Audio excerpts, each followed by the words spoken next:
Chapter 1. Shadows of the Hollars.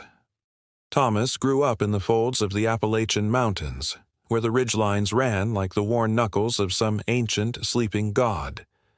His childhood was spent in the deep woods that sprawled along the border of North Carolina and Tennessee, wild, untamed land where the trees seemed older than time itself.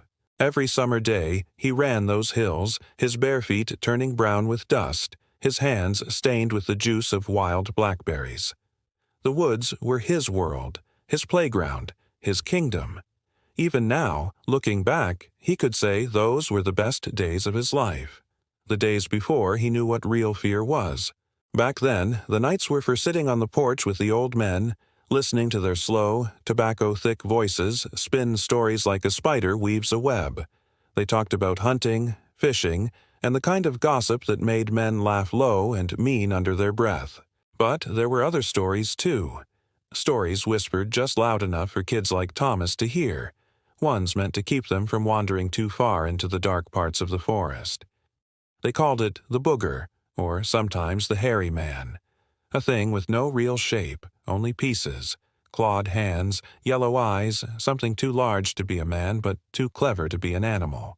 Thomas had always figured it was just their way of keeping kids from getting lost. In these parts, the woods weren't just dangerous because of the steep ravines or the bears. They were dangerous because you could walk 5 minutes in the wrong direction and never find your way back. The mountains had a way of swallowing people whole, and sometimes they didn't spit them back out. A walk in the evening. One evening, when Thomas was 13, he was walking the narrow dirt trail that wound between his house and his friend James E.'s place down in the Hollar. It was late summer, the kind of evening where the air was thick and sticky, and the cicadas screamed like tiny, dying machines. The sun was just dipping behind the mountain ridge, its last rays cutting through the trees in long, golden beams. He moved in that zigzag fashion his granddad had taught him, the way you walked steep inclines without wearing yourself out. His legs burned from the climb, but he was close to home now. He could almost see the smoke curling up from his grandmother as wood-burning stove. And then he stopped.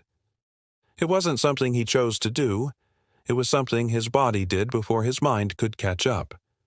Every hair on his arms stood on end, and a cold shudder rolled through him, not just along his spine, but through his bones, deep in his marrow, like something had reached into him with icy fingers and squeezed. A sound drifted through the trees. Not loud, not sudden, just there. Something was watching him. He knew that feeling well enough. It was the same one he got when Miss Wigg, his old third-grade teacher, would catch him passing notes in class.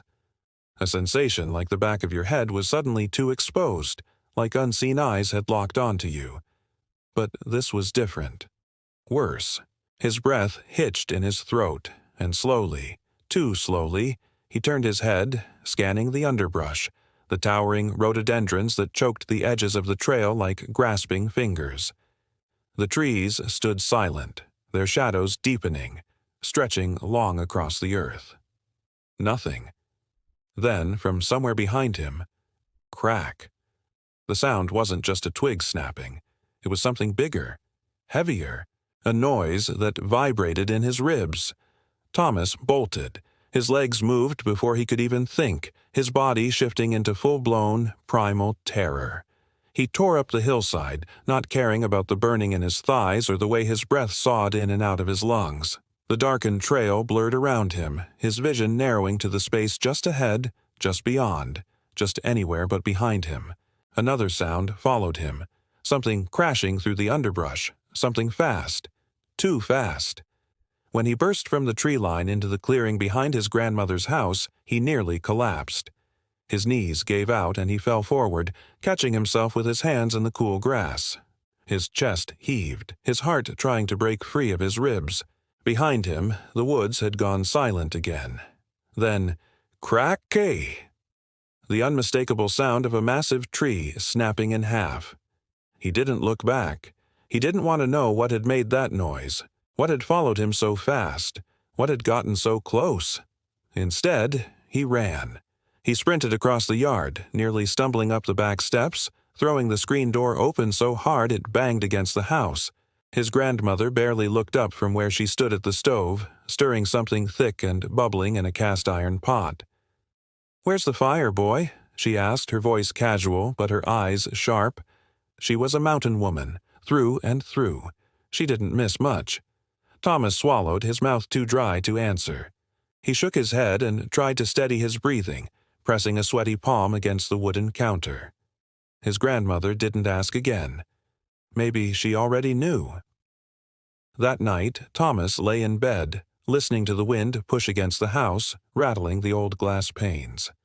He thought about the sound that tree had made, that bone-deep, impossible cracking noise. It wasn't the wind. And after that night, he never walked that trail again. At first, it was just an excuse.